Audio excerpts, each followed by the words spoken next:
زموږ په پښتنو کې د باچا خان مثال وګورئ، د ګاندیجي مثال وګورئ، دغه یو کس راپورته شوی دی او ملکونه آباد کړي دي. نو دغه شانتې تاسو کوم انرژي شته دی، تاسو کوم صلاحیت شته دی، خو کوم مقصد مو کلیر وي.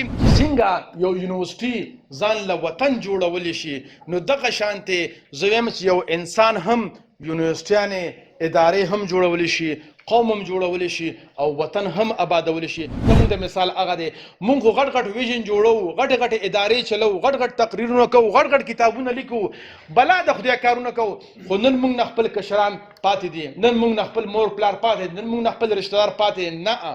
د خپل رشته دارو هم خیال ساتو، هغه هم زموږ منډیټډ رول دی.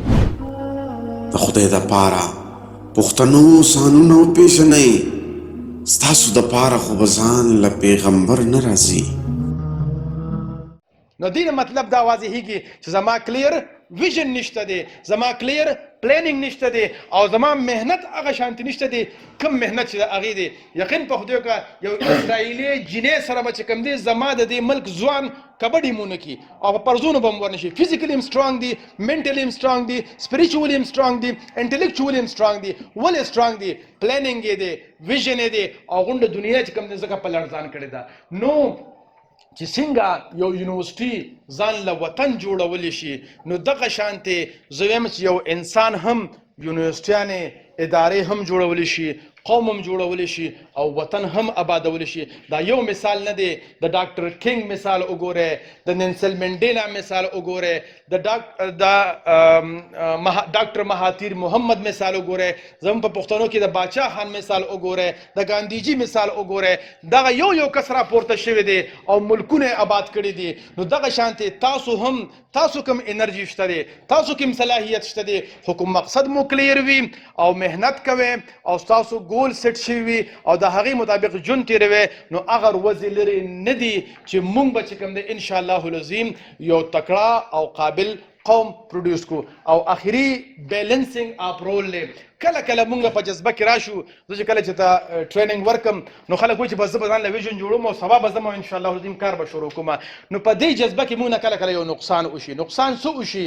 مونږ کله پلانینګ ته ډېره توجه ورکو او خپل مور پلار له بیا توجه نه ورکو، خپلو ښځو او بچو له توجه نه ورکو، خپل آفس ته توجه نه ورکو، خپل جاب ته توجه نه ورکو، خپل بزنس ته توجه نه ورکو. بیا هغه موږ ته په لایف کې امبیلنس پیدا شي. د هغې د وجې نه هم په معاشره کې چې کوم دی نو بګاړ راځي او رواني راځي. نو موږ له پکار دی چې مقصد هم کلیر وي او د مقصد مطابق ژوند هم وي. خو ګورې دا یو خبره یاد ساتئ، زموږ په ژوند کې چې یوه کړۍ کمزوري وي، د هغه د یوې کړۍ نه به موږ ته نقصان رسیږي. فضل اعمال په حدیث کې یو حدیث مفهوم دی چې په یو په سمندر کې یو کشتۍ روانه ده او په دې کې دوه طبقې دي، یو بره ناست دي، یو لاندې ناست دي.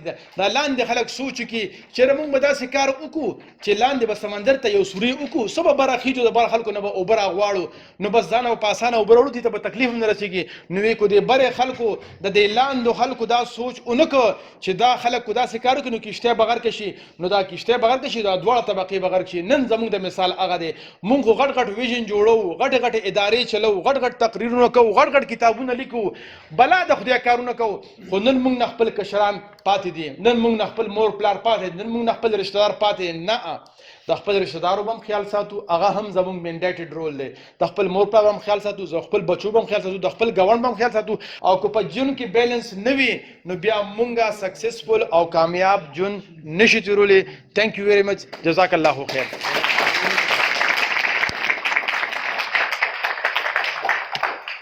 سوال بیا په اخره کې انشاءالله ولګي. د خدای دپاره پښتنو سانونه وپېژنئ، ستاسو دپاره خو به ځان له پیغمبر نه راځي.